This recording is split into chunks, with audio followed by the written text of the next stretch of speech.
यह जनाब तसलियाँ कर लैनियां इंशाअल्लाह। वच्छी तो माशाअल्लाह पसमा और वच्छी तो मिलती है।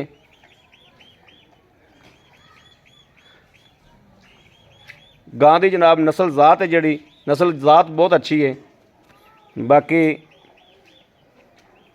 गां अगर इंशाअल्लाह अल्लाह के हुक्म नाल थिंदा आवे और रज पट्ठे मिलन तो जनाब गां तैयार हुई।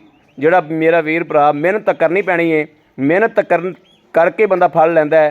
बाकी गां च कोई कमी कताई नहीं इंशाअल्लाह अल्लाह के हुक्म नाल रह जानी, क्योंकि मेहनत की तो अल्लाह पाक अजर भी देगा इंशाअल्लाह।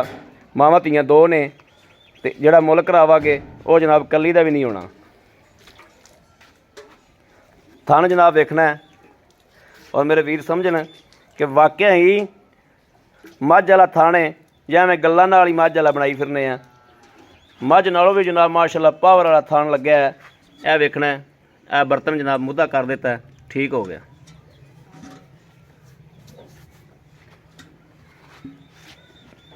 थन पास करा दो।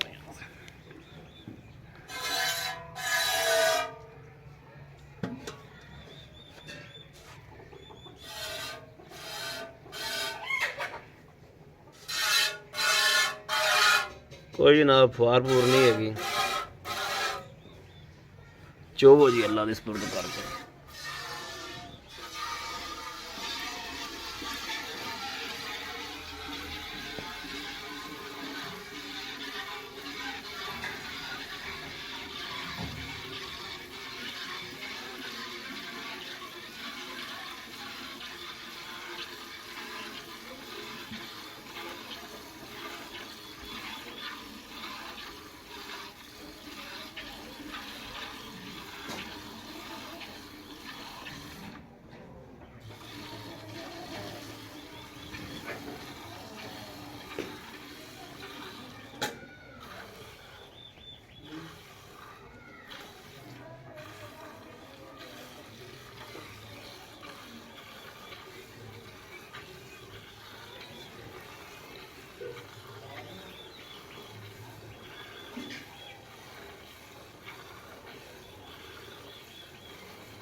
सुबह चुवाई का टाइम तो किस समय चुवाई आप सुबह आ जाएंगे भाई इंशाल्लाह, ऊपर पहुंच जाएंगे।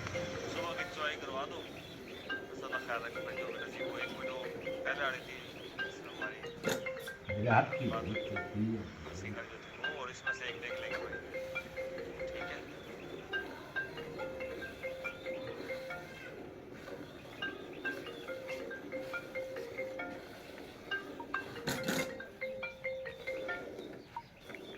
जी अस्सलाम वालेकुम भाईजान। जी भाईजान ठीक हो गया, तुम भेज दो 5000 रुपया तो स्क्रीन शॉट भी नाल भेज दिया जो। तो सुबह का टाइम बना लो, किस टाइम ते आके चुवाई करनी तुसीं।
ਭਾਈ ਯਾਸੀਨ ਮਿੰਟ ਮਾਰੋ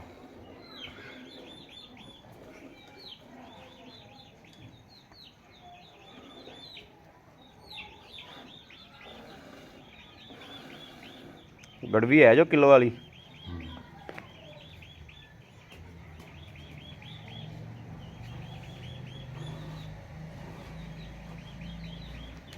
चल आए भज के है जनाब मेरे वीर वेखते पैन और दुध भी जनाब सफेद चिट्टा है जिमें जनाब मझां दा हुंदा ते अज इस टाइम तो जनाब वैसे भी गहरा होया खलोता होना दुध।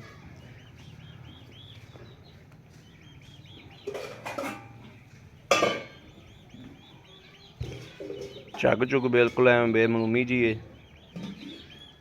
लै आओ मिनट मार के लै आओ वीडियो लम्मी होंदी पे।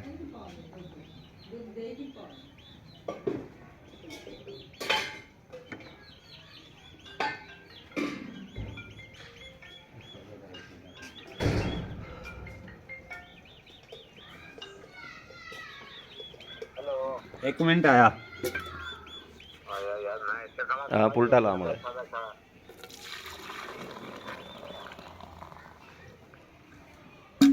बारह गड़बी नाल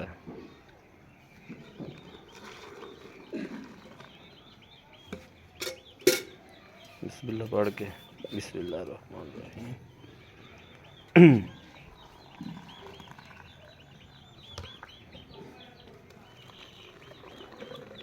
एक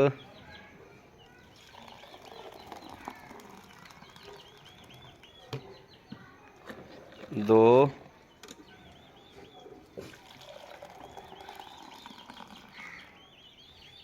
तीन किलो हो गया जी पूरा माशाल्लाह सही दसिया तुसीं 3 किलो सुबह 3 किलो शाम ठीक हो गया। झग नहीं हैगी जी उत्ते झग बिल्कुल नहीं है दुध ही है जो साफी दुध है। है जनाब कैमरे की नज़र जनाब हनेरा हो गया वा बाकी वैट जनाब मेरे वीर वेखते पैन गा वाना बिल्कुल नाल लग गया। आओ भाई मड़ा जा अस्सलाम वालेकुम जी। वालेकुम सलाम भाई यासीन की हाल है? ठीक ठाक शुक्र अल्हम्दुलिल्लाह। भाई यासीन ने वैट अपने घर की चोई पीती हुई है घर दी पई माशाल्लाह। ਜਦੋਂ ਇਹ ਤਾਜ਼ੀ ਸੀ ਉਦੋਂ ਭਾਈ यासीन ने किन्ना ਦੁੱਧ ਕਰਦੀ ਸੀ? 17-18 ਲੀਟਰ ਦੁੱਧ ਚੋਂਦੇ ਰਹੇ ਬੱਚੇ ਨੂੰ ਛੱਡ ਕੇ ਬੱਚੇ ਨੂੰ ਛੱਡ ਤੇ ਹੁਣ ਇਹ ਕਿੰਨੀ ਕੁ ਦੇਰ ਹੋ ਗਈ ਇਹਨੂੰ ਸੂਈ ਨੂੰ? ਇਹਨੂੰ ਚੌਥਾ ਪੰਜਵਾਂ ਮਹੀਨਾ ਹੋ ਗਿਆ ਸੂਈ ਸੂਈ ਨੂੰ 5ਵਾਂ ਮਹੀਨਾ ਹੋ ਗਿਆ। ਇਹ ਫਿਰ ਸੰਭਾਲੀ ਨਹੀਂ ਗਈ ਤਾਂ ਵਾਸਤੇ ਇਹਨੇ ਭਾਈ ਪੱਠੇ ਹੋਣੇ ਹੈਗੇ ਕੋਈ ਨਹੀਂ ਜੀ ਬਸ ਐਵੇਂ ਡਾਊਨ ਹੋ ਗਈ। ਹਾਂ ਅੱਛਾ ਭਾਈ यासीन ਲੈਣ ਦੇਣੇ ਗੱਲਾਂ ਮੇਰਾ ਵੀਰ ਇਹਨਾਂ ਦੋਵਾਂ ਮਾਵਾਂ ਧੀਆਂ ਦਾ ਕੀ ਲੈਣਾ ਹੈ ਜਿਹੜਾ ਮਨਾਸਬ ਜੇ ਲੈਣੇ ਨੇ ਦੁੱਧ ਇਹ ਜਿਹੜਾ 3 ਕਿਲੋ ਆਪਾਂ ਚੋਇਆ ਸੁਬਾਹ ਵੀ 3 ਕਿਲੋ ਹੋ ਜਾਏਗਾ ਇਨਸ਼ਾਅੱਲਾ 3 ਕਿਲੋ 6 ਕਿਲੋ ਦੁੱਧ ਦੇਾਂਗੇ ਪੱਕਾ 6 ਕਿਲੋ ਦੁੱਧ ਪੱਕਾ ਹੈ। ਹੋ ਕੇ ਦੇਾਂਗੇ ਹਾਂ ਹਾਂ ਤੇ ਇਹਦੇ ਜਿਹੜੇ ਪੈਸੇ ਲੈ ਲੈਣੇ ਨੇ ਜਿਹੜੇ ਮਨਾਸਬ ਜੇ ਜਿਹੜੇ ਆਪਾਂ ਇਹਦਾ 1,25,000 ਰੁਪਏ ਜੀ 1,25,000 ਚ ਕੋਈ ਆਪਣਾ ਵੀਰ ਭਰਾ ਨੇ ਬੜੇ ਪੰਦਾ ਤੇ ਮੰਗਾਣੀਆਂ ਹੁੰਦੀਆਂ ਨੇ ਬਾਅਦ ਕਰ ਲਾਂਗੇ ਥੋੜੀ ਹੋ ਜਾਏਗੀ ਹੋ ਜਾਏਗੀ ਇਨਸ਼ਾਅੱਲਾ ਜੀ ਠੀਕ ਹੋ ਗਿਆ। ਕੋਈ ਇਹਦਾ ਜੇ ਨੁਕਸ ਕੋਈ ਪਿੱਛਾ ਪੁੱਛਾ ਕੱਢਦੀ ਹੋਵੇ ਨਾ ਜੀ ਸਾਡੀ ਜ਼ਿੰਮੇਵਾਰੀ ਆਸ਼ ਹੈ। ਠੀਕ ਹੋ ਗਿਆ। ਹਾਂ ਲਓ ਜੀ ਮੇਰੇ ਵੀਰਾਂ ਦੇ ਸਾਹਮਣੇ ਕਿਸੇ ਵੀਰ ਭਰਾ ਨੂੰ ਪਸੰਦ ਹੋਵੇ ਉਹ ਰਾਬਤਾ ਕਰੇ 0307 00 15 881। ਜਿਹੜੇ ਵੀਰ ਭਰਾ ਨੂੰ ਪਸੰਦ ਆਵੇ ਸੁਬਾਹ ਜਨਾਬ ਚਿੱਟੇ ਦੇਣ ਦਾ ਕਲਿੱਪ ਵੀ ਦੇ ਦਿਆਂਗੇ ਉਹਨੂੰ। ਬਾਕੀ ਜਨਾਬ ਕਿਸੇ ਵੀਰ ਭਰਾ ਦੇ ਪਸੰਦ ਹੋਵੇ ਰਾਬਤਾ ਕਰੇ 0307 00 15 881। ਇਸ ਨੰਬਰ ਤੇ WhatsApp ਮੌਜੂਦ ਹੈ ਮੇਰੇ ਵੀਰ ਰਾਬਤਾ ਕਰ ਸਕਦੇ ਨੇ। ਬਾਕੀ ਜਨਾਬ ਇਸ ਵੀਡੀਓ ਤੋਂ ਆਪਣੇ ਵੀਰ ਨੂੰ ਦੇਣੀ ਇਜਾਜ਼ਤ। ਅੱਲਾ ਨਿਗਹਿਬਾਨ। ਪਾਕਿਸਤਾਨ ਜ਼ਿੰਦਾਬਾਦ।